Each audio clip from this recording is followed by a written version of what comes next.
Hallelujah.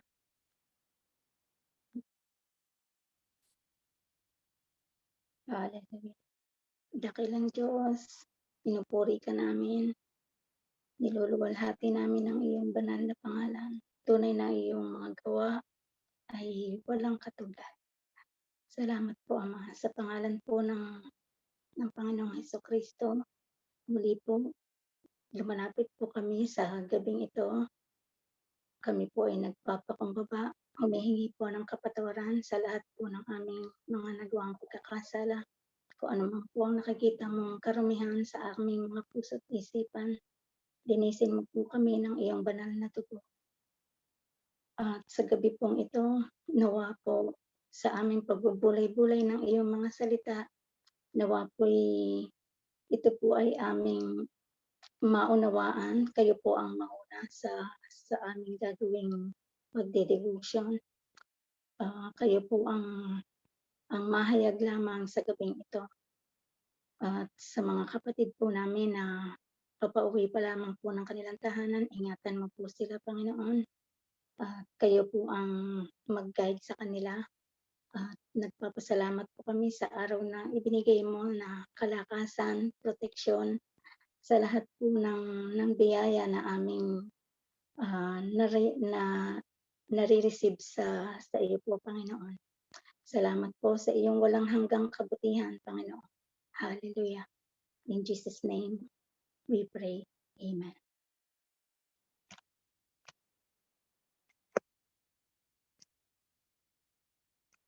Okay na po.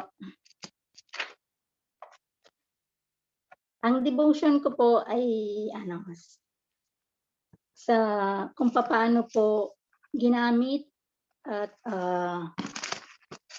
pinili ng Panginoon si Samson. Sa buhay po ni Samson, ito po ang aking i-devotion. Kung mababasa po natin sa Hukom 13 to 16 siya.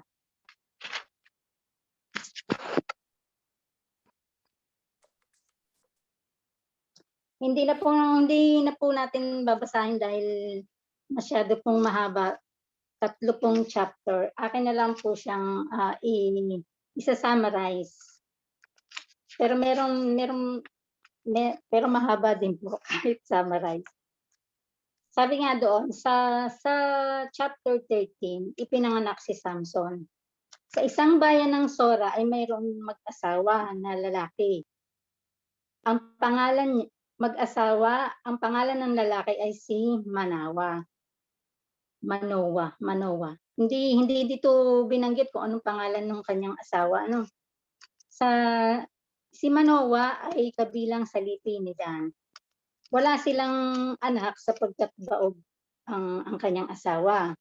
Minsan nagpakita sa kanya ang anghel ni Yahweh at sinabi, "Hindi ka pa nagkakaanak, ngunit hindi magtatagal ikay maglilihi at manganganak." Kaya't nagbili ng anghel sa kanya na huwag siyang iinom ng anumang klaseng uri ng alak o titikim ng pagkaing ipinagbabawal. At kapag daw naisilang na niya ang sanggol na lalaki, huwag daw puputulan ng buhok sapagkat mula pa sa kanyang pagsilang, ilalaan daw po siya sa Diyos bilang isang Nazareno. Siya ay magsisimulang magligtas sa Israel mula sa mga Pilisteo. Dahil dito po, alam natin na ang mga Israelita ay sakop ng mga Filisteo. Dumating ang araw at nanganak ang asawa ni Manoah, lalaki ang sanggol at pinangalanan nilang Samson. Lumaki ang batang patuloy na pinagpapala ni Yahweh at nagsimulang udyokan ni Yahweh si Samson at siya ay pinakilos nito sa kampo ng Dan na nasa pagitan ng Sora at Estaol.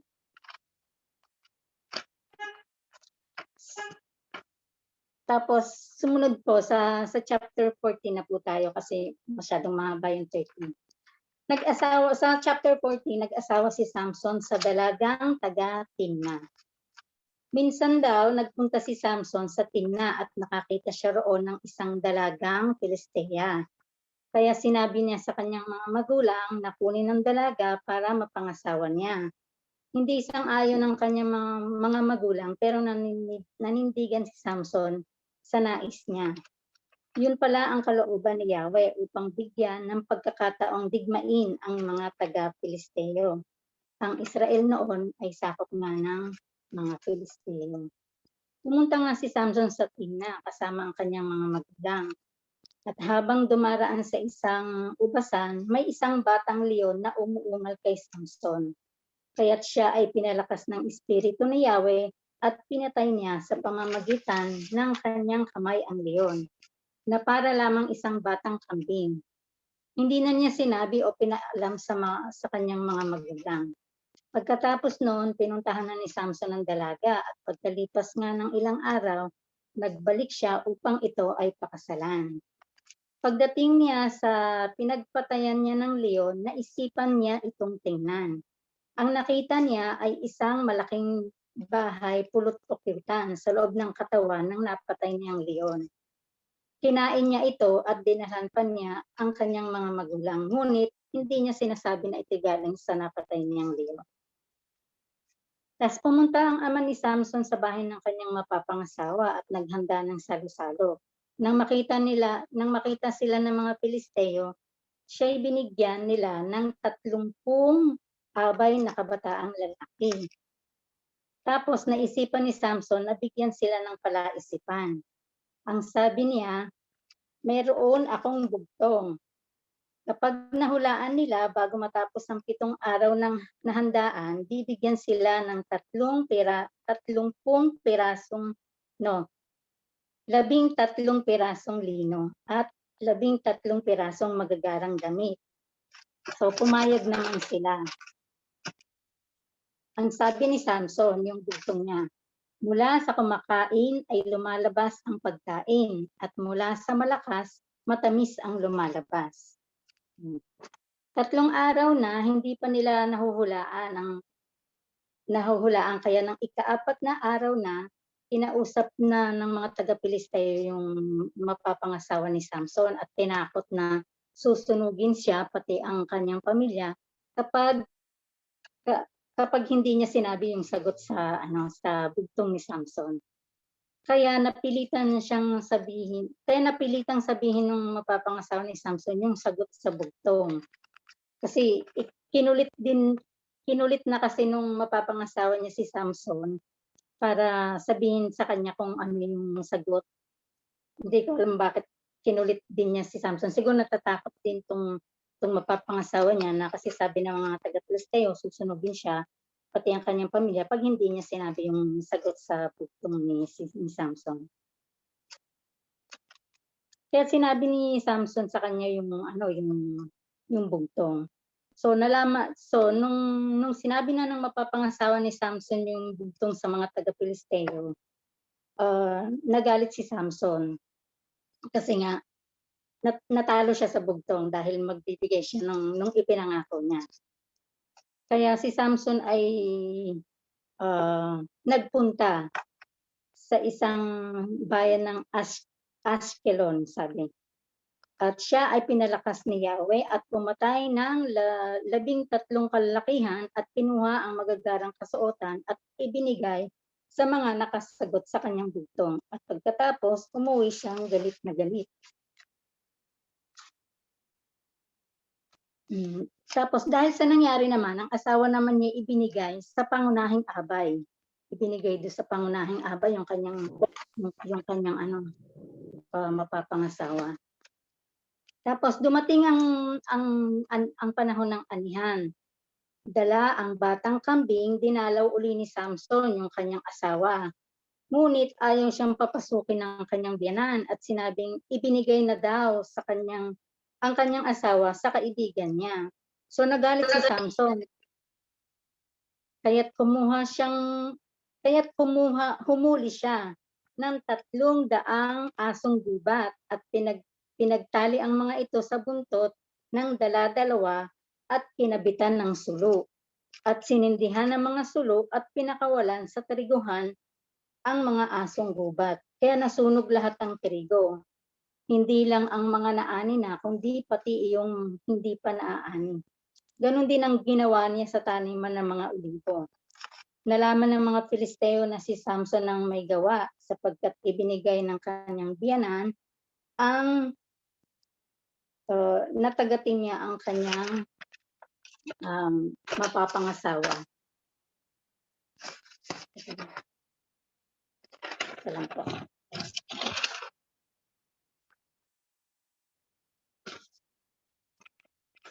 Nung malaman nila na si Samson ang may gawa nung mga nasunog na olibo at trigo, pinuntahan nila ang babae at sinunog din nila pati ang ama nito. Kaya't sinabi ni Samson sa ginawa nilang ito sa kanya, hindi ako titigil hangga't hindi ako nakakaganti. Kaya't sila'y sinalakay niya at marami ang kanyang napatay. At pagkatapos, umalis siya at tumira muna sa yungib ng Etam. Nilupig ni Samson ang mga Filisteo. Isang araw, kinubkob ng mga Filisteo ang Juda.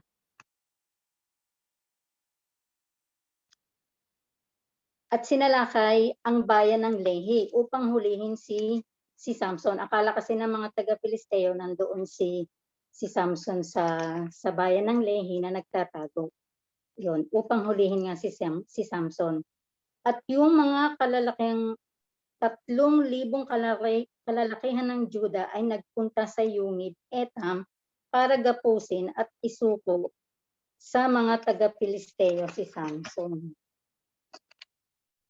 Pagdating nila sa Lehi, pinalakas ng espiritu ni Yahweh si Samson at ang kanyang mga gapos ay pinatid niya na para lamang nasusunog na sinulid. May nakita siyang panga ng asno at dinampot niya ito at siyang ginamit sa pagpatay sa may 1,000 Filisteo. Pagkatapos, umawit siya ng ganito. Sa pamamagitan ng panga ng asno, pumatay ako ng 1,000. Sa pamamagitan ng panga ng asno, nakabunton ang mga bangkay ng tao. Yun ang awit niya. Pagkatapos, itinapon niya yung panga ng asno at ang lugar na iyon ay tinawag na Burol ng Panga. Pagkatapos, nakadama si Samson ng pagkaughaw, matinding ughaw, kaya tumawag siya kay Yahweh. Kaya ang Diyos ay nagpabukal ng tubig sa Lihi. Ang bukal na yon ay tinawag niyang bukal ng tumawag sa Diyos. Si Samson, sabi po sa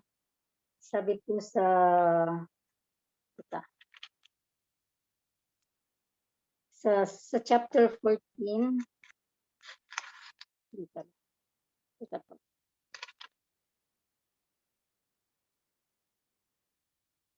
sabi po sa 20, si Samson ay naging hukom at pinuno ng Israel sa loob ng 20 taon. Bagamat sakop pa din ng mga Filisteo ang lupain ng Israel. Kasi ito na po yung kwento ni Samson at ni Delilah. Pagkatapos nung unang magiging asawa sana ni Samson, nakilala naman niya si Pero bago po niya nakilala si Delilah, nagpunta muna si Samson sa Gaza na doon ay may nakilala siyang isang babaeng nagbebenta ng aliw. Nagpalipas siya ng gabi kasama yung babaeng ito, pero nalaman ng mga Filisteo nang nandun siya dahil hinahunting nga siya, kaya pumunta dun yung mga Filisteo para siya ay hulihin, pero nakatakas nga si Samson. Ayun, tapos ito nakilala naman niya si Delilah. Pagkatapos nito umibig naman si Samson sa isang dalagang nakatira sa libis ng Sorek. Siya ay si Delilah. Ang babaeng ito ay nilapitan ng 5 pinuno at sinabi, dito po tayo sa 16, sa 14, chapter 16, verse 14, verse 4. Sabi ng mga pinuno kay Delilah, kapag nagawa, suyuin mo si Samson para malaman namin kung ano yung lihim ng kanyang lakas. At kapag nagawa mo ito, ay bibigyan ka namin ng 1,100 pirasong pilak. Kaya ito, si Delilah dahil sa gusto niyang matanggap yung pabuya na ibibigay ng mga pinuno ng Filisteo, ah, inaano niya si Samson, pinipilit niya na sabihin sa kanya kung ano yung sikreto niya, bakit siya'y malakas. Sa unang sabi ni Samson sa kanya, ah, kapag daw siya'y ginapos ng 7 sariwang yantok, manghihina manghihina daw siya na gaya ng karaniwang tao. Kaya't si Delilah, ah, sin ginawa naman niya ito, sinabi niya sa mga pinuno ng mga Filisteo na gano'n. Kaya binigyan nila ng 7 sariwang yantok si Delilah para magapos si Samson. At sa ma tapos nung nagapos na niya si Samson at, nung nakatulog na si Samson at naigapos na niya, sumigaw siya sa mga Filisteo na ang sabi, "Samson, may dumarating na mga Filisteo," na siguro ang ibig sabihin yun ay hudyat na si Samson ay nakagapos na, puwede na silang sumalakay kay Samson para mahuli nila. Pero dahil nga si Samson ay malakas, hindi hindi siya napatid yung kanyang gapos, hindi siya nahuli ng mga Filisteo. So, si Delilah ang sabi sa kanya, "Niloloko mo lang pala ako," sabi niya, "kasinungalingan lang lahat ng sinasabi mo sa akin." Tapos sabi niya uli, "Sabihin mo sa'kin kung ano yung sikreto mo kung bakit ikaw ay naging malakas."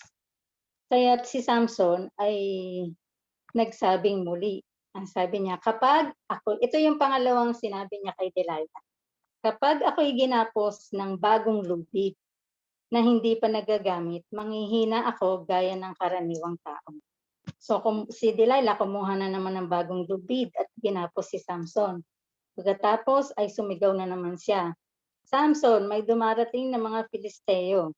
Samantala, ang mga lalaking nag-aabang sa kabilang silid, ah, ngunit si Samson ay nakagapos siya pero, nalagot na naman niya yung lubid at siya ay nakatakas na.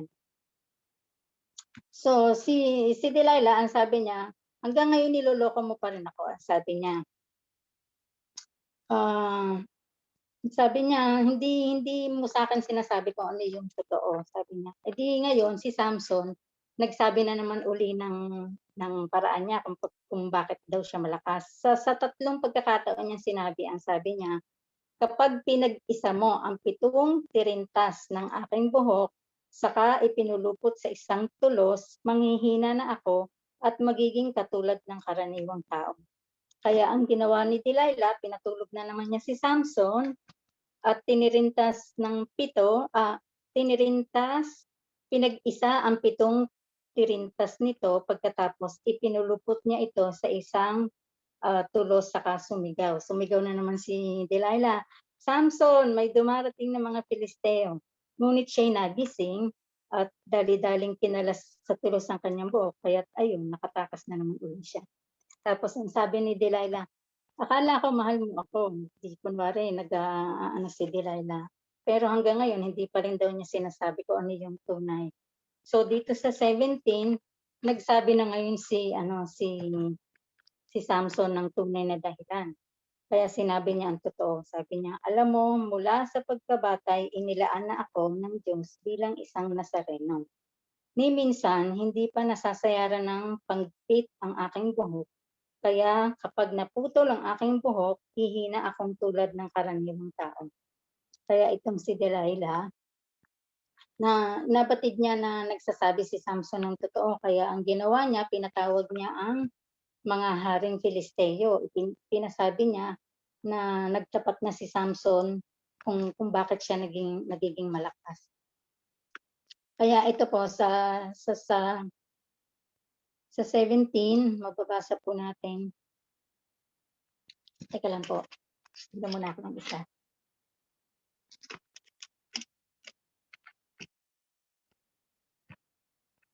Ayun po.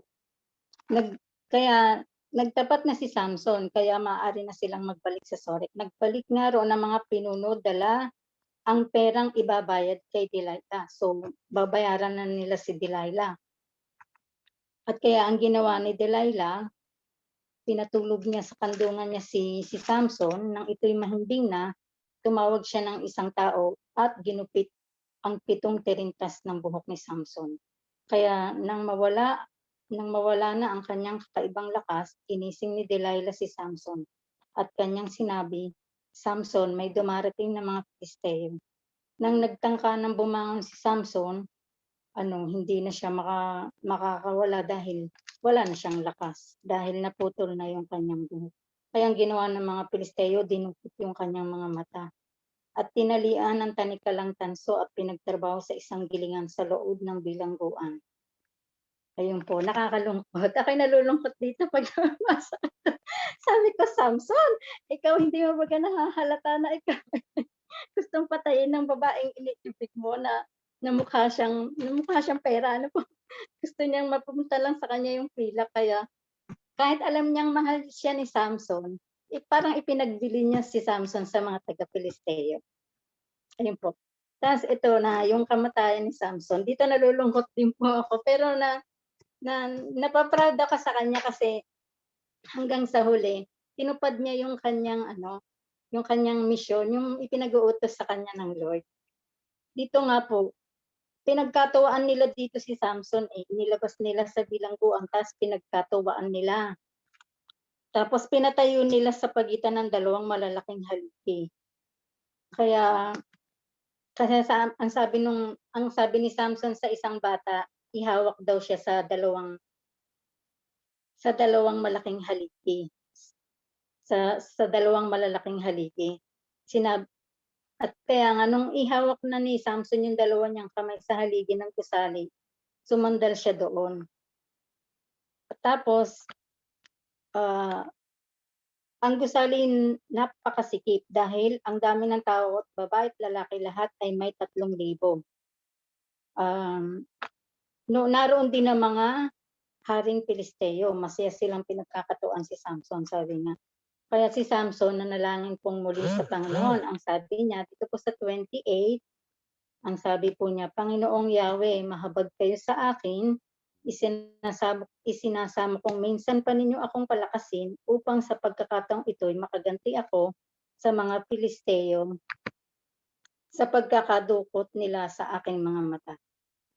Kaya itinukod niya ang kanyang mga kamay at sa dalawang haligi sa gitna ng gusali at malakas na sinabi. Dito po sa 30, sa chapter 16 verse 30. "Mamamatay ako, ngunit sama-sama tayong mamamatay." Ibinuhos niya ang kanyang lakas at itinulak ang mga haligi. Gumuho ito at nabagsakan ng mga pinuno at lahat ng mga Pilisteyong naroon. Kaya ang napatay ni Samson sa oras ng kanyang kamatayan ay mas marami pa kaysa noong siya'y nabubuhay. So ayun po, sa 31 kinuha ng kanyang mga kapatid at mga kamag-anak ang bangkay ni Samson at inilibing sa puntod ng ama niyang si Manoah sa pagitan ng Sora at Estaol. 20 taon siyang naging hukom at pinuno ng Israel. So, ayun po ang kwento ng buhay ni Samson sa pagkakapili sa kanya ng Panginoon hanggang sa siya ay namatay.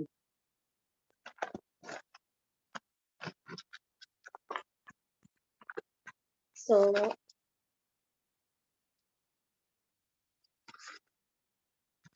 ito po.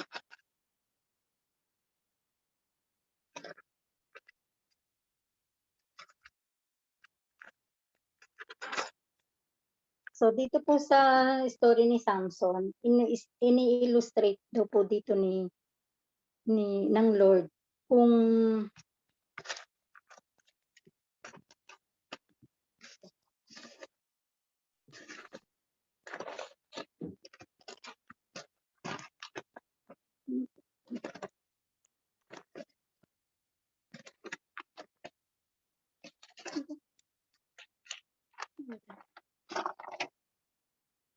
Ang istorya po ni Samson ay naglalarawan kung paanong nais ng Diyos na makaya nating gawin at tuparin yung iniaatas niya sa atin sa pagkakatawag niya sa atin.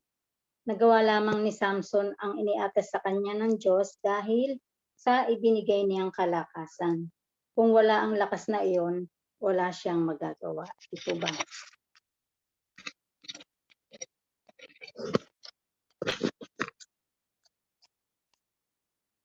So ano po yung matututunan natin sa biblical story ni Samson? Di ba si Samson po ay original, parang superhero siya, no?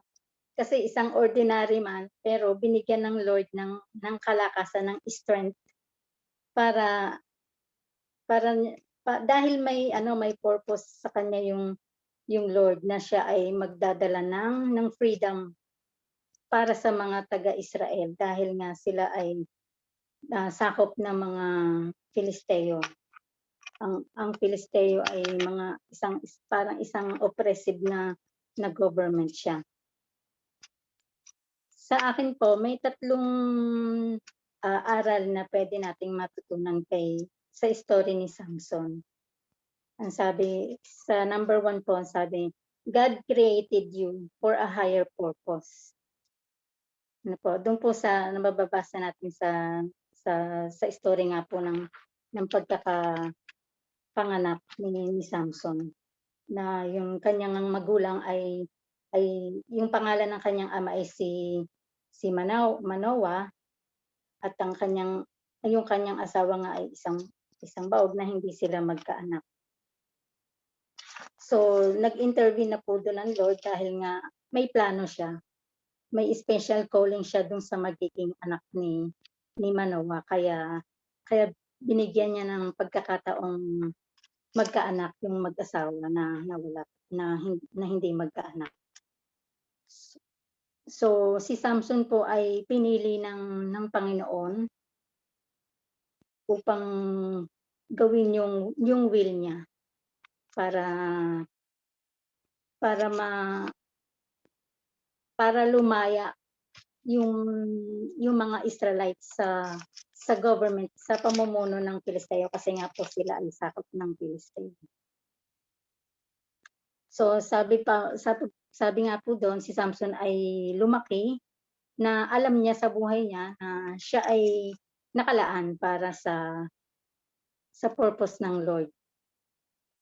Kaya alam niya na sa kanyang paglaki, gagamitin siya ng Panginoon, at ang Lord nga ang nagbigay sa kanya ng kalakasan upang magawa niya yung nais ng Diyos para sa kanya.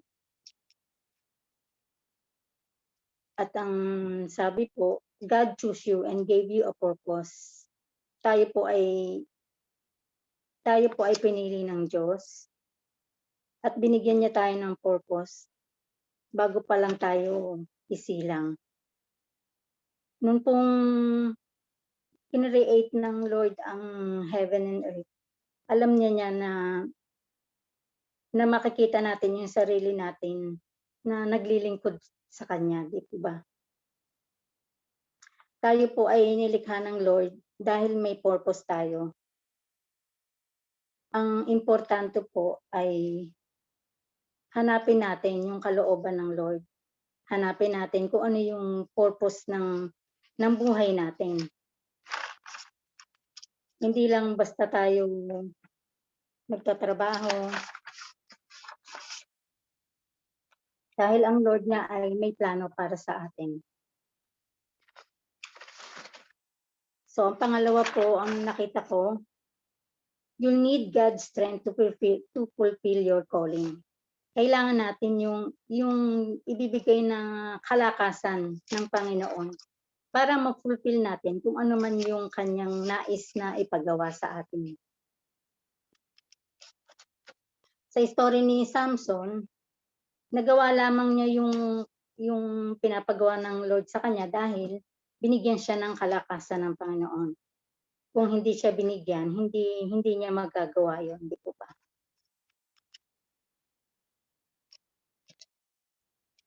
Kaya sabi po, sa biblical message sa atin ni Paul, ang sabi po, we confidently say, I can do all these things through Christ who gives me strength. Sabi po doon.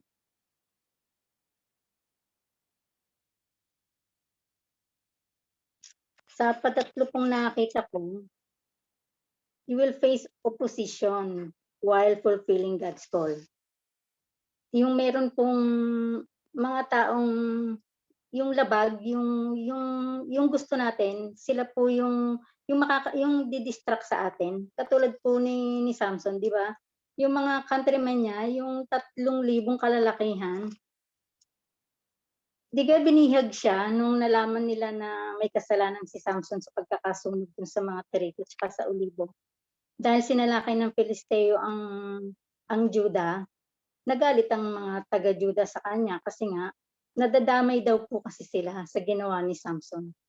Kaya ang ginawa nila, pinuntahan nila si Samson, hinuli nila at ginapos at isinuko sa mga taga-Filisteo.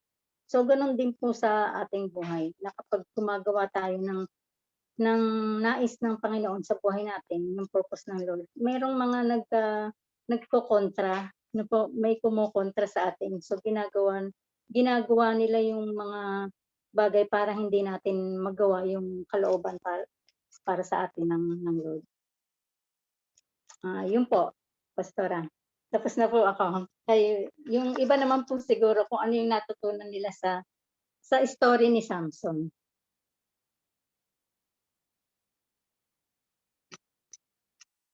Wala po kayong boses. Ang problema kay Samson, alam naman niya na may calling siya. 'Di ba? So, dun sa simula pa nung pagka ano sa kanya, pagka pagka miracle baby siya yung binigay siya ng Lord dun sa kanyang nanay, no? Dahil nga baog yung nanay. So, miracle baby siya. Alam niya na merong purpose ang Lord. At dun sa binasa mo, he was considered one of the judges ng Israel. Di ba? Mm-hmm. Tama. So, consider siyang one of the judges ng Israel. So, sa tingin mo, ano yung magandang nagawa ni Samson? Yung una po kasi na nakadigma siya eh. Dahil lang utos sa kanya kasi ng Lord digmain niya yung mga Filisteo dahil sakop nga po nila yung mga Israelites. Ginawa naman po yun ni Samson, yun nga lang po. Bakit nagtataka rin ako, kulang dahil alam niyang parang nilolok, yung parang kasi yung kay Delilah, yung pong nakita ko sa kanya na parang alam naman niya na gustong-gusto siyang patayin ni Delilah kasi 3 ulit na tinatanong sa kanya kung ano yung sikreto niya eh. Di ba niya nahalata yun? Bakit gustong-gustong malaman ito, ano? Tapos ginagapos siya. Kada sasabihin niya kung ano yung nakakapagpahina sa kanya, ginagawa yun ni Delilah, tapos bigla siyang sisigaw ng, Samson! Dumarating na mga Filisteo. Ako'y galit na galit doon habang pinabasa ko yun. Pero siguro nga po, dahil yung sarili niya ang sinunod niya, hindi niya pinakinggan kung ano yung talaga yung calling sa kanya ng Lord.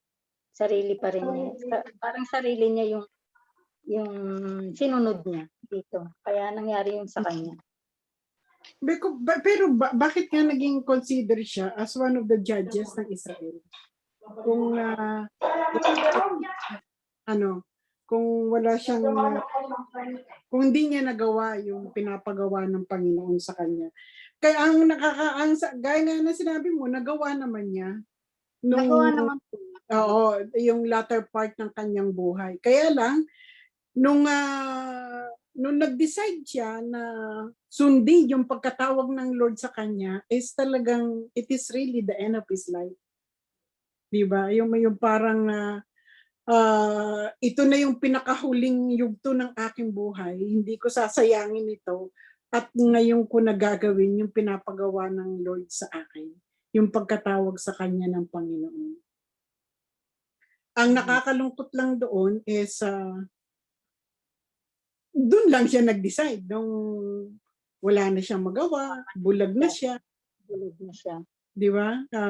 Prisoner siya sa Philistine na ano, doon siya nag-decide ng ano, pero nung malakas siya, nung maayos siya, hindi yung pagkatawag ng Lord ang inuuna niya eh. Yung sarili niyang kagustuhan, di ba? Dahil Yung sa dahil pag nakakita siya ng babae, bakit nga ba kasi babae ang kanyang weakness? Oo nga po. Yun yung kanyang ano, at alam naman niya no, bilang nasa rancho yung pagkatawag sa kanya hindi talaga siya pwede mag-asawa ng hindi niya kalahi. Pero ayaw niya. Ang gusto niya yung hindi niya kalahi. Ayaw niya yung kalahi niya. Filistea. Oo nga Oo. po.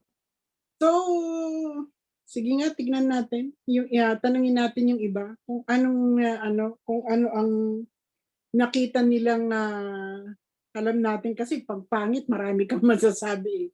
Pero ano yung positive side ng buhay ni Samuel na he was in spite of everything na nagawa niya, no? He was still considered one of the judges ng Israel.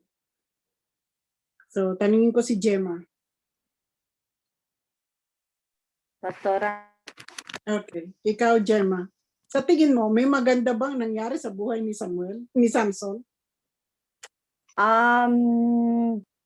Di siya siya yung isang legendary Israelite warriors po. Oo, si Samson isa sa ang talagang ano niya is yung malakas siya eh.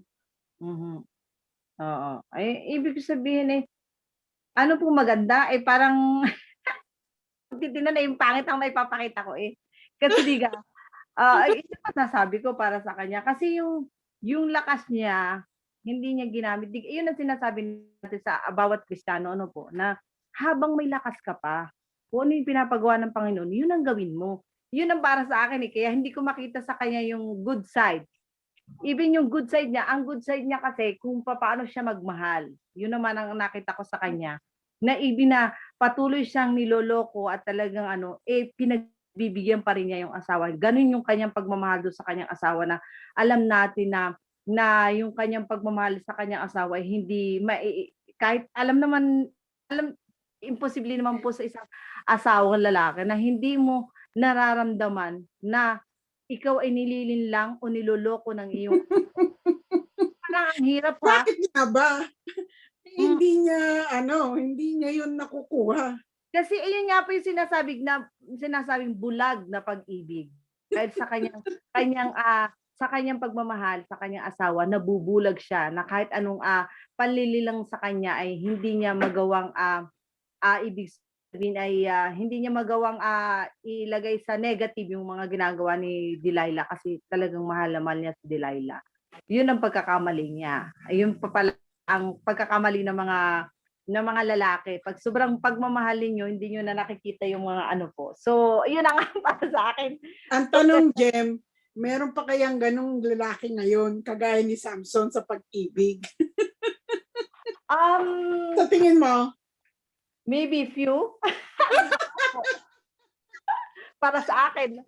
Pero sa akin ngayon, Diyos ko, hindi na po pwede yung mga kasi ngayon po, ang basihan po ngayon kasi kung nagawa mo lokohin ako, pwede naman maghanap ng iba. So ngayon po 'yan. Kasi siguro noong una-una ay dahil pagka nakatagpo ka ng talagang pagmamahal o yung mahal mo sa isang tao, hindi mo siya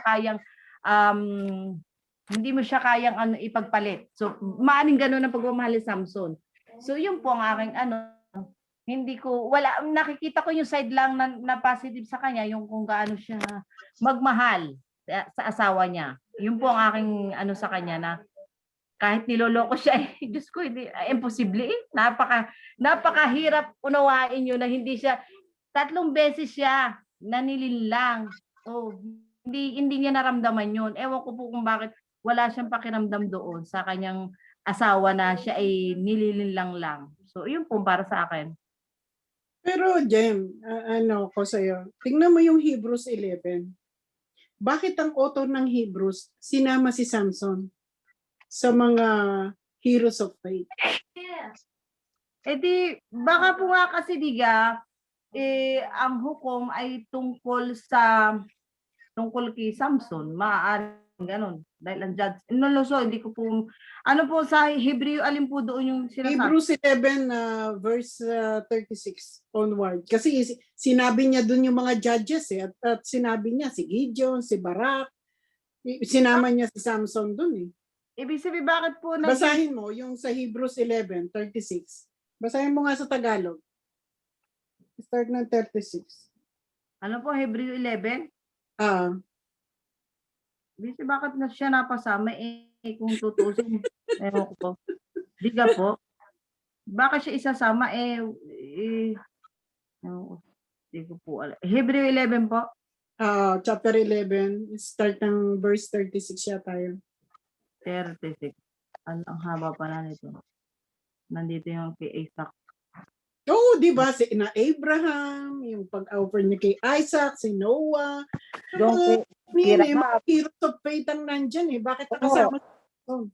Lahat, parang sinabi dito lahat ng heroes ng faith. Ano po? Oo. Opo. 36. Sige, asan po umpisa? Diyan sa 36, umpisahan mo dyan.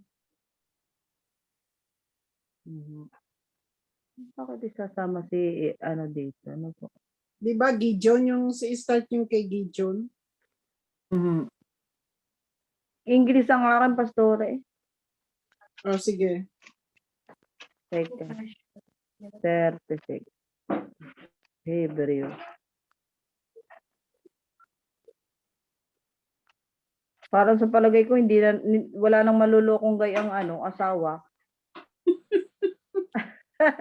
Sa palagay ko lang ang pastora, ewan ko lang ang baga po nga bakit naloloko pa.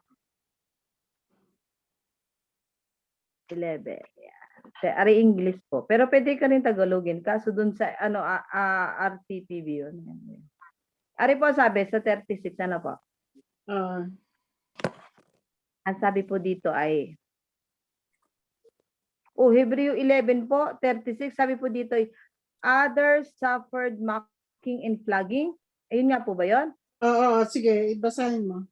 And even chains and imprisonment. They were sown in two, they were killed with a sword, they went about in skins of sheep and goats. Destitute, afflicted, mistreated. Hanggang saan po? Ikaw, yung may Gideon, Hebrews 11. Ito, 32. Tatagalogin natin ha. Itatagalog po RTPB. 32. Ari po. Magpapatuloy pa ba ako? Kulang ang panahon para maisalaysay ko ang tungkol kina Gideon, Barak, Samson, Jefte, David, Samuel at mga propeta. Dahil sa pananampalataya nila sa Diyos, nagwagi sila laban sa mga kaharian. Namuhay sila ng matuwid at nagkamit ng mga pinangako ng Diyos. Napaamo nila ang mga leon, napatay ang naglalagablab na apoy at nakaligtas sila sa tiyak ng kamatayan. Sila'y mahihina ngunit binigyan ng lakas upang maging magiting sa digmaan. Kaya't natalo ang hukbo ng mga dayuhan. Dahil sa pananampalataya sa Diyos, ibinalik sa ilang mga babae ang kanilang mga mahal sa buhay na namatay matapos ang mga ito'y buhayin muli. May mga tumangging sila'y palayain sapagkat pinili nila ang mamatay sa pahirap upang sila'y muling buhayin at magtamo ng mas mabuting buhay. Mayroon namang hinamak at hinagupit at mayroon ding ibinilanggong nakakadena. Ang iba naman ay pinagbabato, nilagari sa dalawa at pinatay sa tabak. Ang iba'y nagdamit ng balat ng tupa at kambing, ang iba'y namulubi, inapi at pinagmalupitan. Hanggang doon na lang po. Oo.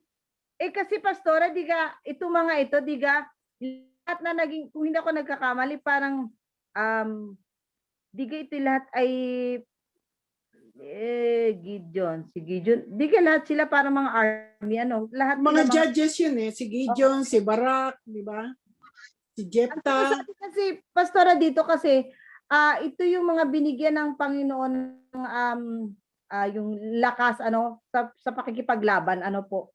Pero lahat sila ay parang katulad ni Samson, maaaring yung kanyang ginawa kay Delilah na sinabi niya ang katotohanan dahil siya mabuting tao, maaaring ganun. O ayaw niya maglihim sa asawa. Mahirap yun. Hindi ko po alam. Kasi nga, makikita mo nga dito kasi sinabi dito yung mga pinagdaanan nila kung paano sila namatay, di ka, Pastora? Pero sinabi dito na ang kalang pananampalataya, ngunit sabi ibinalik sa ilang mga babae ang kanilang mga mahal sa buhay na namatay matapos sa mga ito buhay yung muli. So parang yung naging kahinaan ng mga nandito ay babae. Makikita nyo kasi kahit si David, diga? Diga kahit si David, yung pagkakaan nyo kay Bathsheba. Diga? Makikita niyo po. So, maaaring ang mga kahinaan ng mga arming ito ng mga Israelite dito warrior na ito ay mga babae. So, yun ang ginamit siguro, maaari, hindi ko po alam Kasi bakit sasabihin nga po, Sige nga, pasasagutin ko nga si Pastor kung mag-a-agree siya sa'yo. Kumukunot ang noon niya Hindi kasi makikita mo dito halos ang mga nila, mga asawa, ewan ko po lang ha, tingnan natin. Asawang parang inaano dito. Ano niyo po kay Pastor? Ano masasabi mo daw, Pastor? Aba, ay wag ho kayo magtaka. Magtaka kayo kung ang ginamit ng mga lalaking iyan ay kapwa lalaki. Magtaka kayo, baka yung mga bakla. Mga tunay na lalaki ho yan. Kapag nagmamahal ka, faithful ka. Yun na yun. Nagmahal ka, faithful ka sa minahal mo. Oo. Kahit na kagaya kay Samson, harap-harapan linoloko ka na. Ganun talaga ho marami pa rin pangyayari hanggang ngayon. Ganon ang sitwasyon. Marami pa. Yun na nagloko na yung asawang babae, nagkaanak na yung asawang babae, pero naroon pa rin yung asawa niya na suportado pa rin siya. Yung kinukuha pa rin uli for the sake of doon sa kanyang mga anak. Marami pong ganon. Hanggang ngayon meron pa po. Bakit napasama sa Hebrews 11? Bakit napasama si Samson? Alam niyo po, hindi tiningnan ng Lord yung yung weaknesses ni Samson. Bagamat nagkaroon nga siya ng weaknesses, tiningnan din ng Lord 20 years na siya naging judge. Di mo ba? 20 years naging judge siya. Sa dulo ng kanyang buhay nga, napamahal na rin siya kay Delilah. Pero hindi yun ang tiningnan ng Lord. Kundi ang tiningnan ng Lord doon ay yung remarkable victory ni Samson doon sa mga Palestine. Na ito yung naitala sa scripture. Di ba ba? Hindi nakita doon, hindi tiningnan doon yung weaknesses Yung nakita doon, yung papanumbalik ni Samson. Nanumbalik si Samson sa Lord na sabi niya, bigyan mo pa ako ng isang kataon na ibigay mo sa akin ang lakas na ito upang igupo ko ang kaharian ito. Kaya yun ang naitala kay Samson. Hindi po yung weaknesses niya. Naitala yun na pambihirang lakas meron siya at sa dulo ng kanyang buhay, ginawa pa rin niya yung part niya sa calling ng Lord. At yung kababaang loob na talagang nagpasakop siya na ibinigay niya ang kanyang buhay hanggang sa kamatayan. Doon nga po sa film ang ginawa pa po doon ayaw iwanan ni Delilah si Samson pero pilit na pinaalis ni Samson si Delilah. Tumakas ka na, umalis ka na. Hindi iniwan ni Delilah si Samson. Parehas silang namatay, natabunan din po ng debris noong temple. Ganun ang pagmamahalan nilang dalawa. Wala naman kaya sa Bible yun na nandun si Delilah sa... Ayun ho, sa film di ba? Yun yung sa film. Dahil may kasayahan dun nandun yung lahat ng matataas na pinuno ng ng Pilisteo at yun nga pinagtatawanan nila si Samson dun Kaya na Kasi nga po, nawala na yung lakas niya eh. Pero yung kababaang loob na sincere siyang uling humingi ng tawad sa Lord, humingi ng tulong na ibalik yung lakas para laang mapulpil din niya yung talagang calling ng Lord sa kanya. Kung Kasi siya bakit lang naman pwede kasi- makagawa eh. Kung bakit naman kasi nanumbalik siya nung ganun na yung kanyang kalagayan. O di po ba? Ganun din naman marami namang ganun po Pag uugod-ugod na doon, magsasabing gusto ko ng Oo. maglingkod sa Lord ngayon. Yun. Ganun ba? Kakanta na lang ako na kung ako ay bibigyan ng pagkakataon. Balik ang panahon. Hindi na yan eh. Ang kanta mo eh, matanda ka na pagdating ng panahon pa rin. Ay di parang ko na yun, parang plakang lulundag-lundag ng karayom. Oo. Pero Okay, so natin dito, Pastora, na talagang ito'y kuwan. Kalooban ni ng Lord. Kasi nung si Samson umalis sa kanyang pamilya na makikipag-pangasawa nga siya sa Pelistea, sinabi rin ng Biblia na hindi naunawa ng mga anak, ng mga magulang kung bakit siya umalis sapagkat kalooban din ng Diyos na siya lumayo. Dahilan niya doon sa purpose ng Lord sa kanyang buhay. May purpose talaga siya na iwasakin yung Palestine. Templo ng oo, Palestine. pero sana kasi alam naman talaga niya na may pagkatawag siya eh, nasa right siya eh, di ba? Kaya hindi niya inaano yung alam niya na may purpose ang Lord sa buhay niya. May pagkatawag ang Diyos sa buhay niya, pero hindi niya yung sarili pa rin niya eh, kung ano yung kagustuhan niya, kung ano yung makakasaya sa kanya, di ba? Tapos yung dun sa riddle, biro mo yun, magsasabi ka ng premyo, wala ka namang hawak. So, para maibigay mo yung premyo, kailangan mong magnakaw sa iba para matugunan yung Sinabi mo. Oo. So, Pero ibalik natin kay Gemma. ako magsalita pagka ganyan po. Baka makalampas. Basta parang ibig sabihin iyon ang itinalaga na naging ni Samson na Oo, sinasabi. talagang siya lang naman ang binigyan ng pambihirang lakas ng Lord eh. Oo nga, pwede ka po. Talaga siya. Oo nga po, kaso nga po, di ba po, pinag-aaralan po natin na hindi naman yun,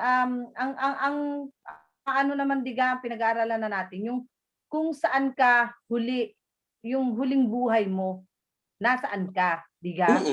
Ligtas siya. Naroon sa nakatala sa aklat ng Hebreo Diligtas siya. Yun po kaya ang gusto kong malaman na paano yun, diga, ang ating pinag-aaralan ay yung mga huling buhay mo, kung anong ginagawa mo, kung Di ginawa niya nga ginuho niya yung temple na yun. Namatay lahat yung political yung mga politikong tao doon, lahat ng matataas. Yun yung purpose ng Lord doon. Pakita yung kanyang kapangyarihan sa pamamagitan ng lakas na ibigay niya kay Samson.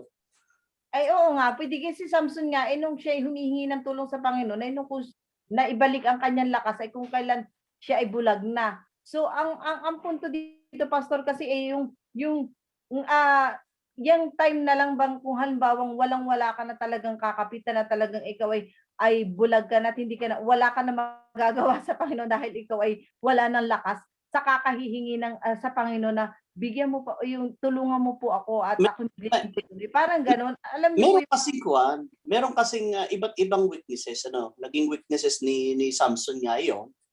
At siguro hanggang sa kanya nga pagtanda naging weakness niya yun. At ang mahalaga doon ay nanumbalik siya, humingi ng tawad.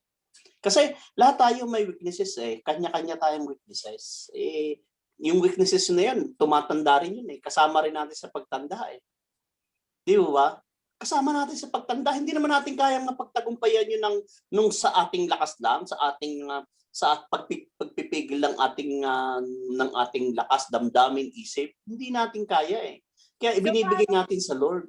Pastor, paano po, eto tanong lang po naman paano po halimbawa yung mga ibang tao na alam naman nating ginagamit sila ngunit hindi na sila uli nagpapatuloy o hindi ibig sabihin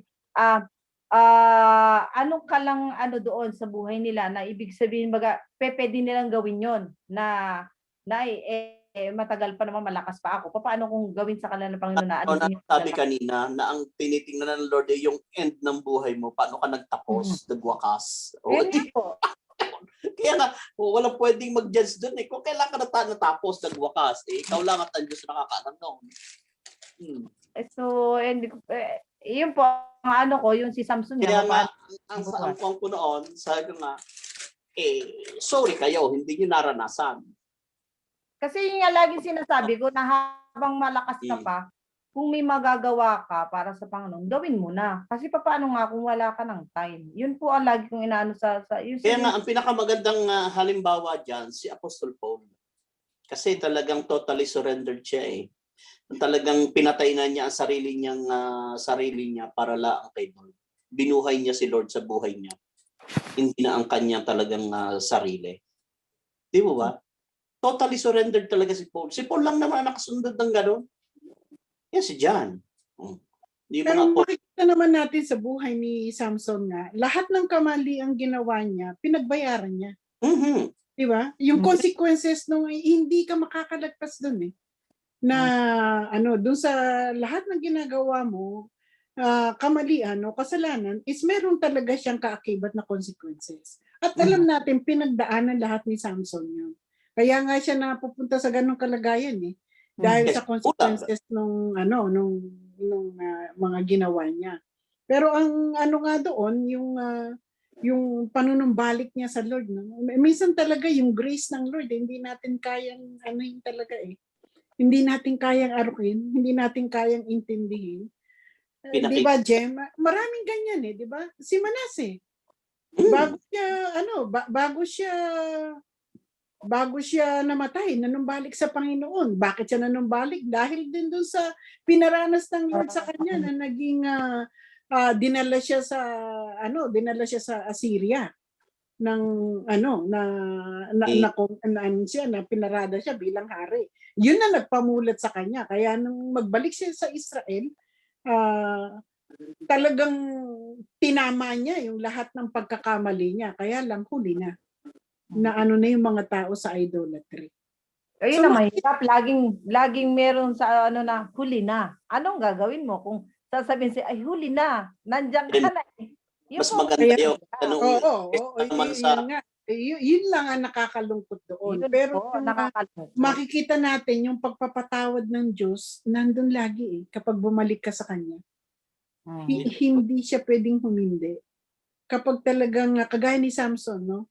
Ang panalangin ni Samson doon, bigyan pa siya yung huling lakas. Di ba? Alam niya na pero makikita natin doon na inonor pa rin ng Lord yung kanyang panalangin na yun, na kahilingan na yun. Na ang nga lang doon is talagang sa just God, alam natin na lahat ng ginagawa nating pagsuway sa Panginoon ay may kaakibat itong consequences sa ating buhay. Sabi nga God can forgive the sin, pero yung consequences kailangan natin tong pagdaanan. At nakita din naman natin yan sa buhay ng mga Israelita. Di ba? Bakit sila naging nagapi sa mga Assyrian, yung northern at southern kingdom sa Babylonia? Dahil sa pagsuway nila sa Panginoon. Pero doon ba sila nagtapos? Hindi. Nung nanumbalik sila sa Diyos, binalik sila ng Panginoon at pinagpala muli sila. Yun yung kabutihan ng Diyos na minsan talaga hindi natin kayang arukin ba? Hindi natin kayang maintindihan bakit ganun. Ang ano lang doon is ang delikado lang kasi is what if you were not given the chance to go back? Po, ang sinasabi ko, kung wala nang pagkakataon, ayun ang sinasabi ko lagi. Kung walang pagkakataon na, anong gagawin mo? Yun lang ang ako. Hindi ko alam ang magiging katugunan nun. Kasi talagang ang Lord lang ang pwedeng magsabi.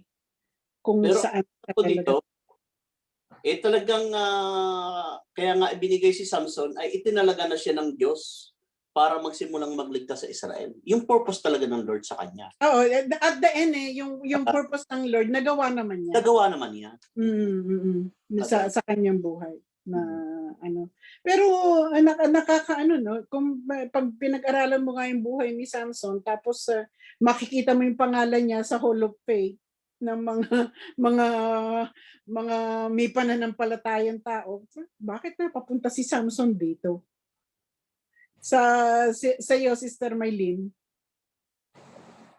ano sa masasabi mo doon? Sa akin po kasi sumunod naman po siya sa pinagawa sa kanya ng Lord. Yun nga lang po, hindi niya napigil yung sarili niyang kagustuhan. Kaya iniwan siya doon ni Yahweh, di ba? Nung siya, nakalagay po dito nabasa ko po dito, iniwan na siya ni Yahweh nung siya ay nakagawa na ng kasalanan. Ang sabi doon, nung siya po ba Kasi ay... ang anointing ni Samson nasa buhok eh. So nung maputol yung buhok niya, nawala na yung anointing sa nung naputol na yung kanyang buhok, na parang sabi niya iniwan na siya ng Lord dahil hindi na siya tinulungan dahil napihag na siya. Tapos ikinulong, tapos dinukot ang mga mata. Talagang pinarusahan siya talaga ng mga Pilisteo dahil sa ginawa niya. Pero dun sa huli, gusto pa rin niyang makaganti sa mga Pilisteyong dumukot ng kanyang mga mata. Kaya yung panalangin niya sa Lord na bigyan siyang muli ng kalakasan. Ang Lord, ang sabi po doon ay mahabag. Ang sabi po, Panginoong Yahweh, mahabag po kayong muli sa akin. Sabi niya. Sabi niya, isinasampong minsan pa ninyo akong palakasin upang sa pagkakataong ito'y makaganti ako sa mga Pilisteo na dumukit sa aking mga mata. Yung panalangin naman niya parang naantig naman doon ng Lord, di ba? Kaya siguro, kaya binigay uli yung kalakasan sa kanya. Mas marami pa nga daw po siyang napatay nung sa huling sandali ng oras ng buhay niya kaysa sa nabubuhay pa siya. Kaya siguro po talagang in-honor ng Lord yung isinama sa yung pangalan niya sa mga hukom. Kasi naging hukom naman po siya talaga ng 20 years. Naging hukom na siya. Okay. So, salamat, Sister Maylene. Tanong natin, Sister Melba. Magandang gabi po. Good evening. So, ang tanong po ay bakit siya ay nakasama? Oo, nasa Hebrews 11 siya. Ano po, parang para sa akin po kasi,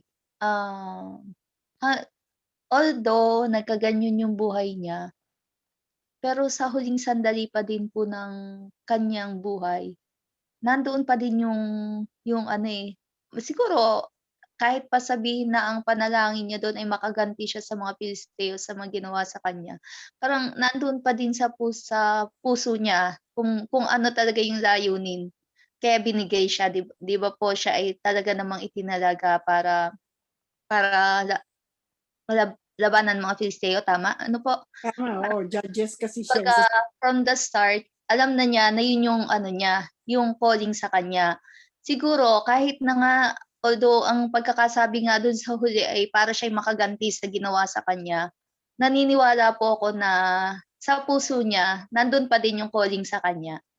Na yun pa din yung yun pa din yung main reason kung bakit hiningi niya na muli siyang palakasin. At kita naman po natin na yung ginawa ng Panginoon na pinagbigyan talaga siya at higit pa sa nagawa niya nung kalakasan niya talaga yung naging resulta nung pagbigay sa kanya ng huling kalakasan na hiningi niya. Sabi nga mas marami pa yung napatay niya. Pero kung kahit naman po nagkaganon kung titingnan natin, parang yung pagsuway niya pa rin, naging dahilan pa din para maano pa din niya yung mga Pilisteo eh. Kumbaga, kung hindi niya ginawa yon, hindi din naman, parang yun lang po yung ginamit na paraan para makita din ng mga Pilisteo na makapangyarihan talaga yung Diyos sa buhay ni Samson.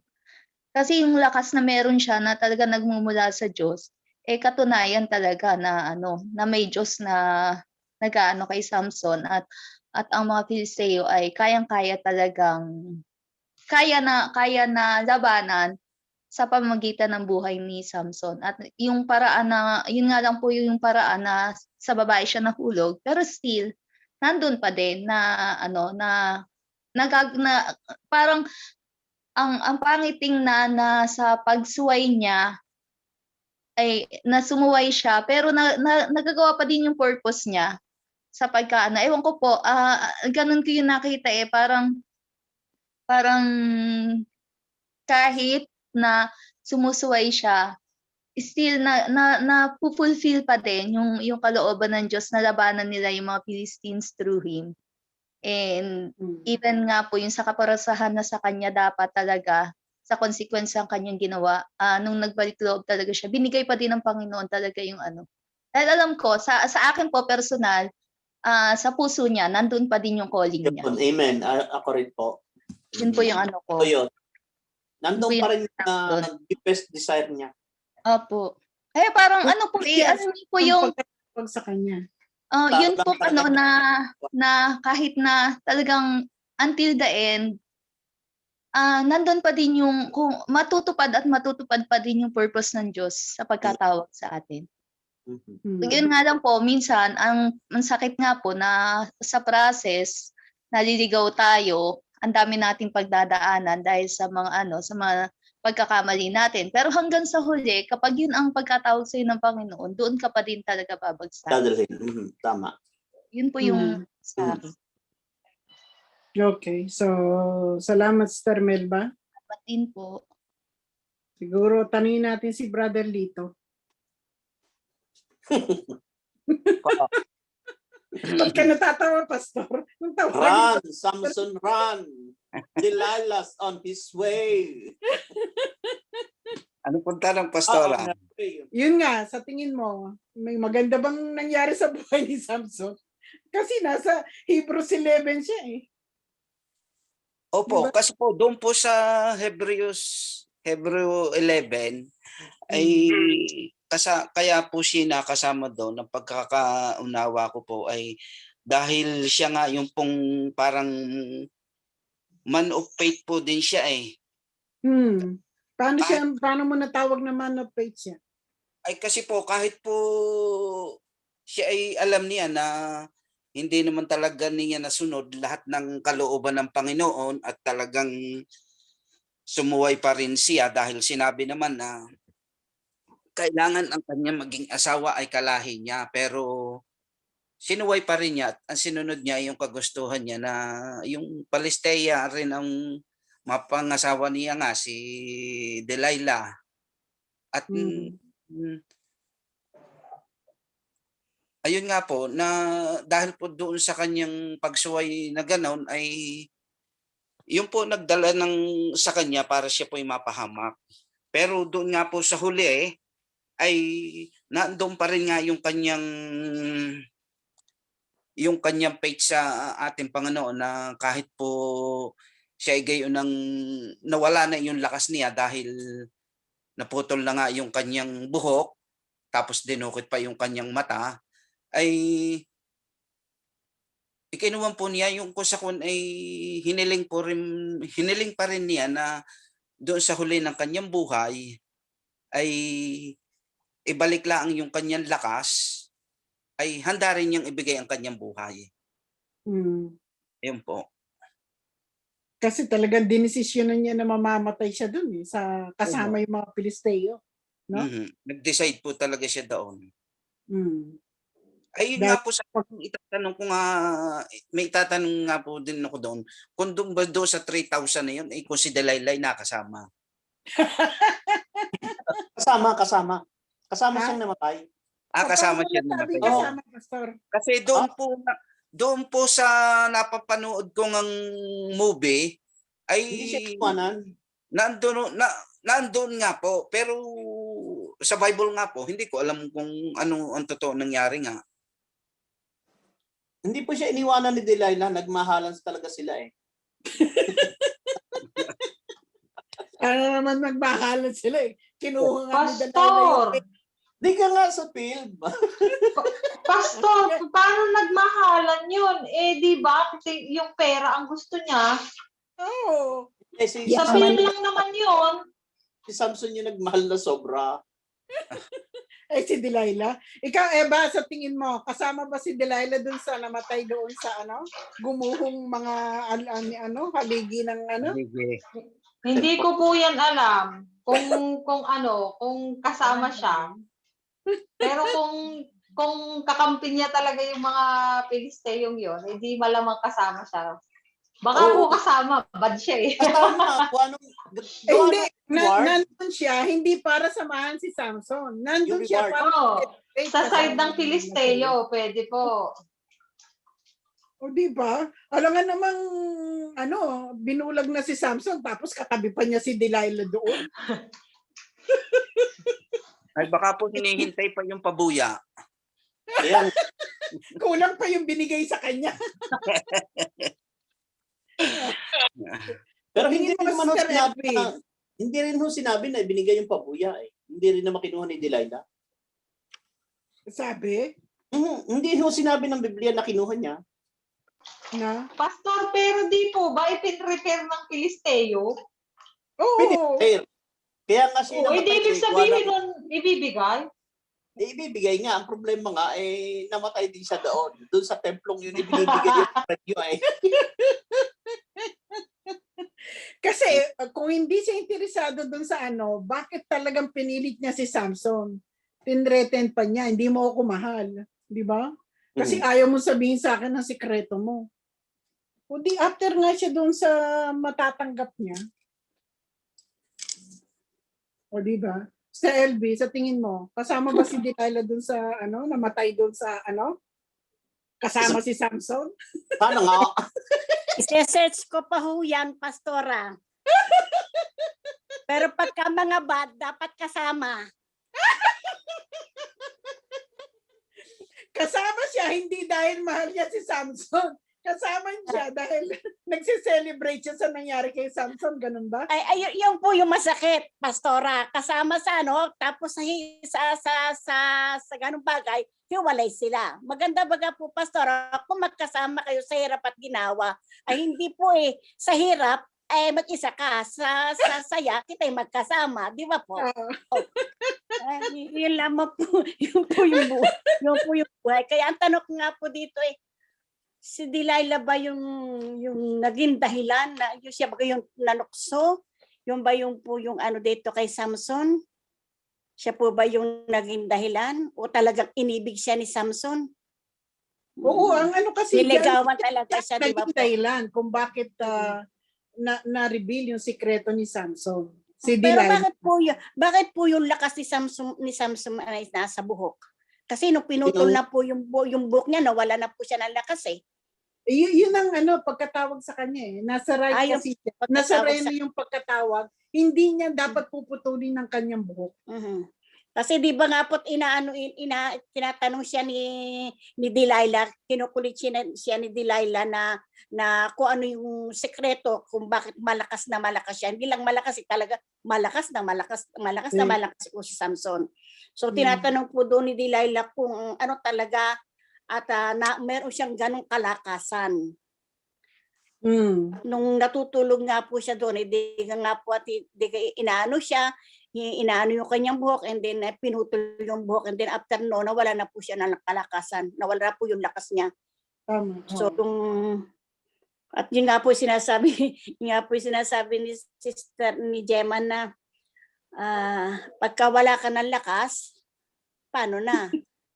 Di ba po? Doon mo na naisip maglingkod. Oo, kaya dapat habang tayo may lakas pa at habang tayo ay nakakapag-amen pa at nakakapag-praise the Lord pa, tuloy yung buhay. Kasi yung kulturang Pilipino ho, ay nagtampisaw sa iba, nung may sakit na, babalik sa original na asawa. Doon diba? Yun ang kulturang Pinoy. Yan. Pagka may sakit na, babalik sa tunay. Kalimutan nyo ganon ang Pilipino. Kulturang Pilipino yan eh. Pero ang kulturang Kristiyano, ano kulturang Kristiyano, Pastor? Aba, ay, naku, manumbalik sa Diyos. Mag-isip-isip na maaga. Huwag yung huli. Isip-isip. Agahan ng Dalawa, desisyon. tatlo. Mag-isip-isip habang may liwanag pa ang isip. Kaya nga. Huwag kaya tuluyang magdilim. Ay, nga po. Mhm.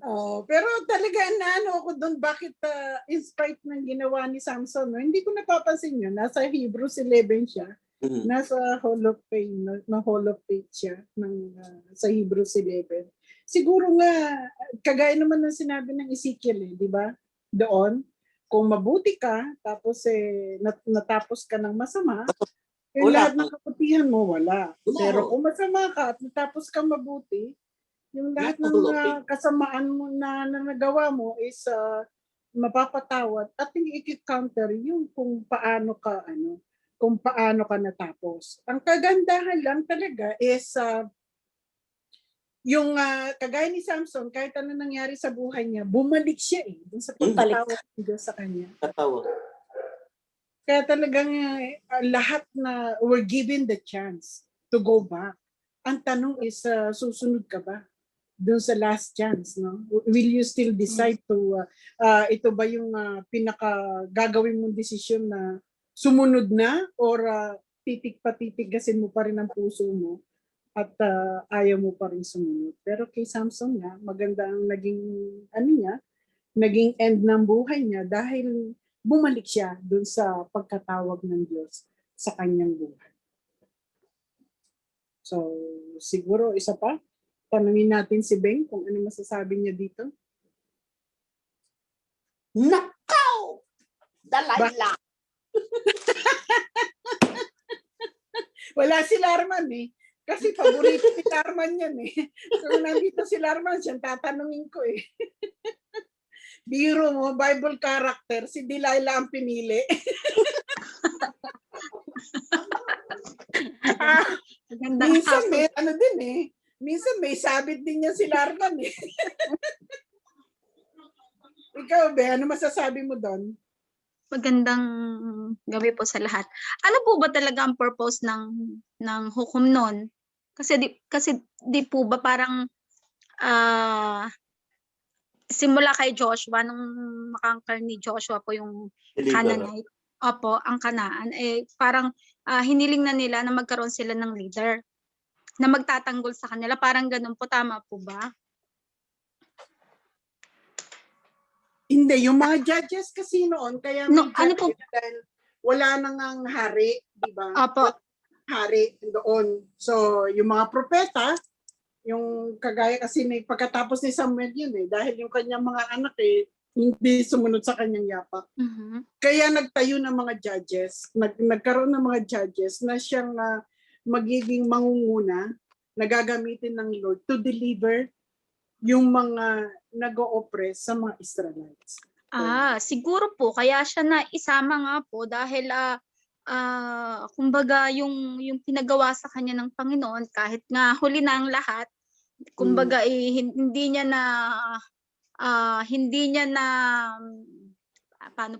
natikman yung kumbaga hindi niya nanamnam yung ginawa sa kanya ng Panginoon. Kumbaga huli na ang lahat. Siguro nga po nakasama siya as judge dahil yun nga po na gawa naman niya yung pinapagawa sa kanya ng Panginoon. Kaya nga lang, yun nga po yung gift na binigay sa kanya ng Panginoon, inano niya, kumbaga inabuse niya. Di po ba? Ginamit niya kumbaga hindi niya ginamit ng tama.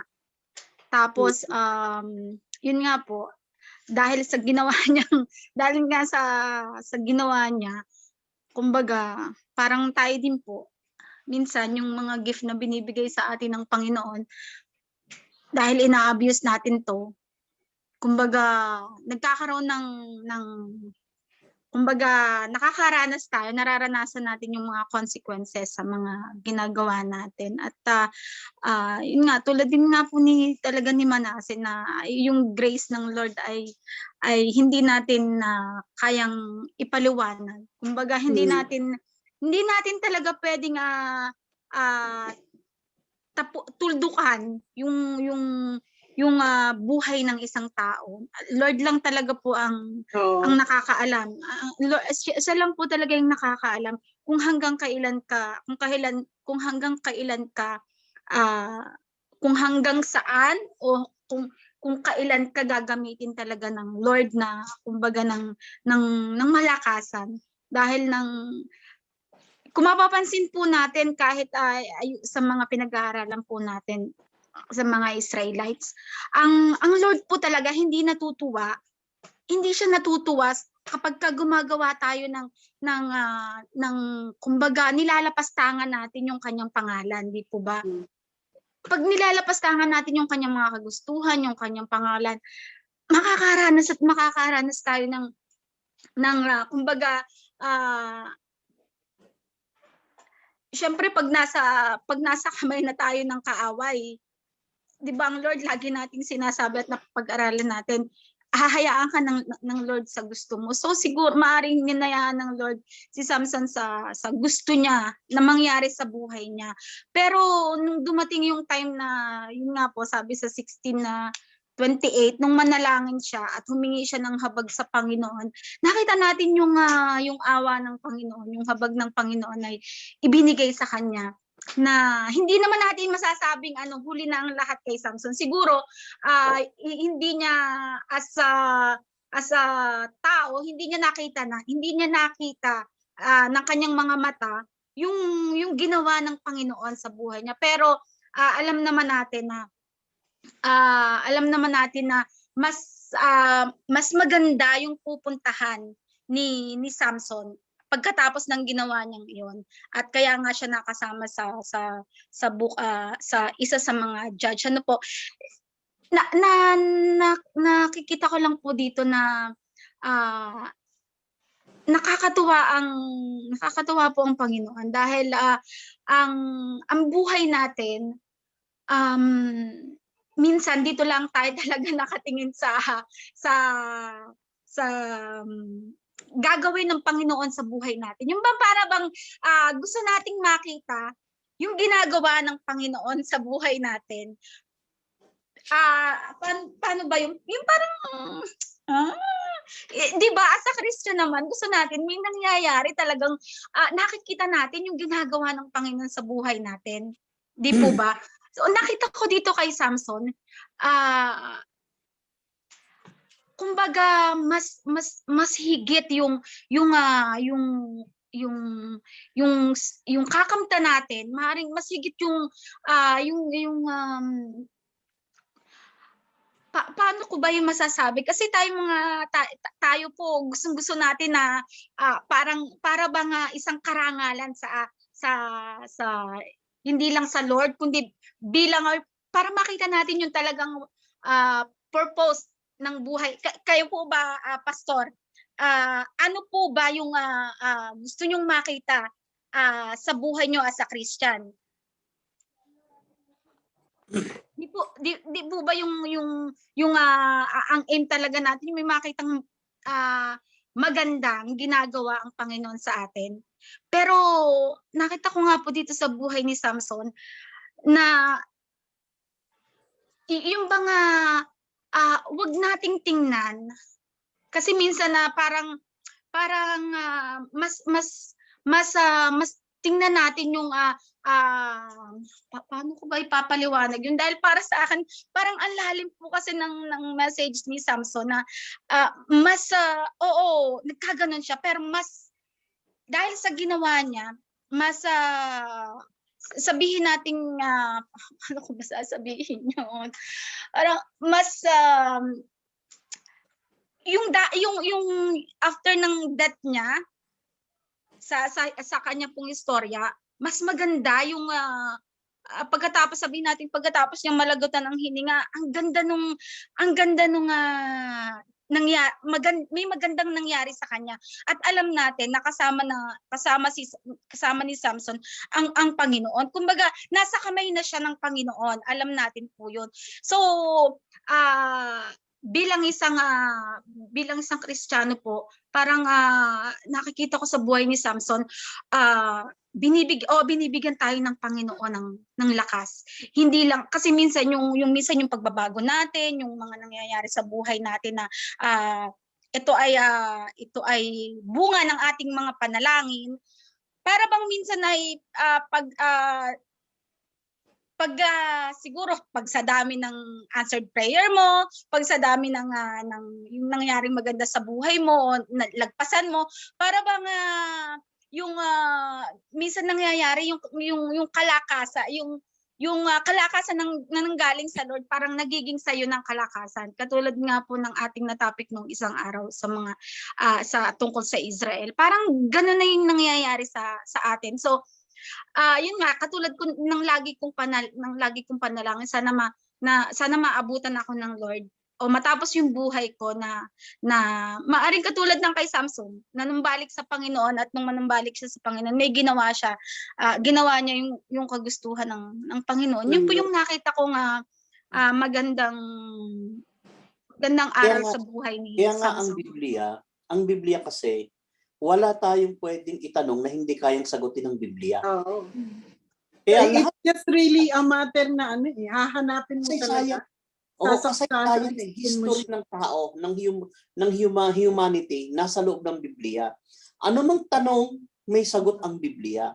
Kaya ako'y nananampalataya at naniniwala, lagi kong sinasabi, na hindi hahayaan ng Diyos na pumatak ang isang patak ng tubig ulan sa lupa nang wala siyang kapahintulutan. Kaya po, lahat na nangyayari sa buhay sa mga history na ating pinag-aaralan, nangyari yan sapagkat ito yung talagang likas ng tao. Tsaka paulit-ulit lang po, iba't ibang tao, iba't ibang witnesses, iba't ibang strength, iba't ibang kahit po lugar, tao, o things, parang para-pareho lang po. Kumbaga, may kahinaan, papalitan ng kalakasan, may kahirapan, para po bang talagang at saka habang binabasa ko din po yung Leviticus, po nakikita ko talaga na paulit-ulit lang po talaga ang Lord hanggang ngayon sa buhay natin. Paulit-ulit lang na sinasabi ng Lord na wag mo lapastanganin ng aking kagustuhan sa iyo. Wag mong lapastanganin ang pangalan ko. Kung hindi, mapapasama ka, pero ganun pa rin po balik. Na kung merong nakasunod doon sa Book of Pentateuch na yan, sa Leviticus na yan, na ginawa ng Lord, kung may nakasunod ni isang tao, hindi na niya babaguhin ang batas na ito. Di po ba? Walang nakasunod ni isa wala. Kaya binago nung dumating ang Lord, binago niya. Kasi wala nga pwedeng sumunod. Kaya nga binago niya na by the grace of God na tayo maliligtas. Hindi na sa pamamagitan ng law. Kaya talagang nandun tayong likas at salamat sa Lord. Pero pastor, binawasan lang naman niya kumbaga inalis lang naman niya yung mga law, pero yung main purpose ng law yun pa rin naman po, di ba? Yun pa rin naman kaya niya binigyan ng law kasi holy siya. Holy ang Lord. Hindi sila makakalapit sa presence ni God. Kaya nagbigayan ng law kasi nga makasalanan. Nagbigay ng law ang Panginoon para kumbaga dahil sa mga pagdanak ng dugo, kumbaga ito yung parang kapalit, tama po ba? Ito yung kaya inalis ng Panginoon yun. Actually, ang sinabi niya sa New Testament is binigyan niya ng bagong puso. Kasi ang nakita ng Panginoon doon, ang puso ng tao, pwede silang sumunod out of obligation. Yun ang ayaw niya. Out of obligation. Pwede maghandog ka lang susunod. Pero yung purpose naman po, kung ba't niya binigay ang law at yung ipinalit pa rin niya, para makalapit pa rin po tayo sa presence niya, di po ba? Yung mga kautusan lang talaga yung kumbaga na iba po. Basta Kasi ang- during their time, kailangan talaga nila ang law. Kasi nga, galing sila sa Egypt eh. For 430 years, they were slave. So ang mentality nila is slave mentality. Egyptian pa rin po. Oo, yun pa rin. So kailangan babaguhin lahat ng Panginoon yun. Paano niya yung babaguhin? Kailangan niya magbigay ng law. Para alam nila, step by step, kung anong gagawin. Kaya step by step ang ginawa ng Lord. Kung babasahin natin ang Pentateuch. Diba? Very detailed siya doon. Na talagang inisplikan niya sa kanila bakit ganito, bakit ganito. No, gaya ng sa remind ko lang po ang mga workers, ang mga leaders. Meron po tayong kailangang i-post sa GPC. Chapter 25 na po tayo. Ang usapan po natin dyan yung isang verse na nagustuhan mo ay i-post mo sa GPC. So, pwede pong mag-post na po tayo. Sinabihan ko na rin si Larman at saka si Nats. So, chapter 25 po tayo. ng Leviticus. Oo. Alam mo, meron ako nakita sa maganda sa Leviticus 25. Yung, di ba yung Smita, sabi ng Lord sa kanila, on the 7th year, 6 years kayong magtatanim. On the 7th year, bigyan nyo ng rest yung lupa. 1 year hindi kayo magtatanim. Naipos ko na hapon. Oo, ang tanong ng mga Israelita, paano, anong kakainin namin? Kung hindi kami magtatanim, 1 taon yun na, hindi 1 buwan. 1 taon silang hindi gagamitin ng lupa. They will put it into rest. Ang sabi ng Lord, on the 6th year, natuwa ako dun Ang sabi niya, on the 6th year, 3 beses ko kayong bibigyan ng pagpapala na masisigurado hanggang doon sa pwede na kayong magtanim ay may aanihin at kakainin kayo. Ang sabi ng Lord sa kanila, 7th year hindi nyo ito tatamnan, so magtatanim sila during 8th year. So 7 year, 1 year. 3 years na blessing ang bibigay ng Lord sa kanila. On the 6th year, yung aanihin nila ng pang 6th year ay pang 3 taon na kailangan nila. So yung unang taon hindi sila magtatanim. So pangalawang taon doon pa lang sila magtatanim. So yung itatanim nila ng pangalawang taon, pangatlong taon doon pa lang nila to aanihin.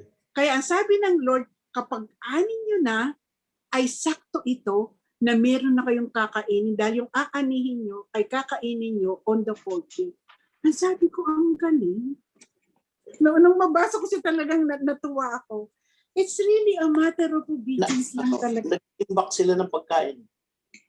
Hindi, yung blessing na ibibigay sa kanila ng Panginoon, yung produce ng kanilang land, on the 6th year, is pang 3 taon na pangangailangan ang masusupply nito. Pero alam naman natin, kaya 70 years ang kanilang sa Babylonia dahil kahit 1 taon hindi nila binigyan ng Sabat ang lupa. Amen. Di ba? Kung very clear ang instruction ng Lord sa kanila, pero kung ano pa rin yung gusto nila, yun pa rin ang ginagawa. Paano kaya pastora ko tayo mga Kristiyano ngayon, yung Sabbath day na hindi natin ipahinga, hindi natin ibigay sa Lord, at bawiin din ng Lord yung 70 years na yun. 70 weeks ng buhay mo mawawala. Parang, mahirap yun. Hindi, ang ano naman kasi, alam mo naman mismo sa sarili mo kung nakakatulong ba yung hindi mo pag-observe ng Sabbath o hindi.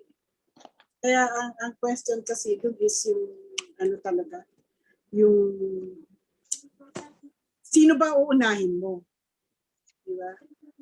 Kung kilala mo ang Diyos mo na sinasamba mo na isang makapangyarihan at isang Diyos na nagmamahal at kayang i-provide lahat ng pangangailangan mo, sino ang uunahin mo? Kagaya na lang kahapon. Hindi ako pinapasok ng amo ko ng Tuesday, dapat yun ang pasok ko Yung nag-text siya ng umaga sa akin ng Wednesday, na kailangan kong pumasok kasi nga paalis siya ngayon. Sabi ko kay Larman, pinapapasok na naman ako nito. Wala naman ako schedule sa kanya. Sabi ko, hindi ko pa nagagawa yung outline ko sa Ezekiel dahil magtuturo ako ng gabi. Sabi ni Larman, Lasya, sabihin mo, wala kang tempo. Hindi, sabi ko, sorry, wala akong tempo eh. Pulo ang schedule ko ng Miyerkules. So, sabi ko, bukas meron naman akong trabaho sa umaga. Hindi ka naman pwede. Kaya, chow-chow na lang tayo. Magkita tayo pag nagbumalik ka. So, yung mga ganong, kasi natitempt na akong Kaya lang, kapag kinuha ko kasi yun, dahil hindi ako nakaprepare ng teaching ko sa Ezekiel, magka-cancel ako ng turo ko. Ang sabi ko sa sarili ko, Lord, sino ba unahin ko? Siya o ikaw? O di, alam mo naman lagi desisyon ko, ikaw. Kaya siya kinancel ko. So, yung mga ganong simple pong desisyon na minsan sa tingin natin ay simple, pero I think when it comes to yung mapapatunayan natin kung gaano yung kaimportante ang Lord sa buhay natin, sa mga simpleng bagay na ganun is we could really show to the Lord na mahalaga siya sa atin. Mhm. Yun po. Okay, so salamat po. Salamat, Sister Mylene. At bukas, sino po bukas? Sino, Sister Melba, bukas?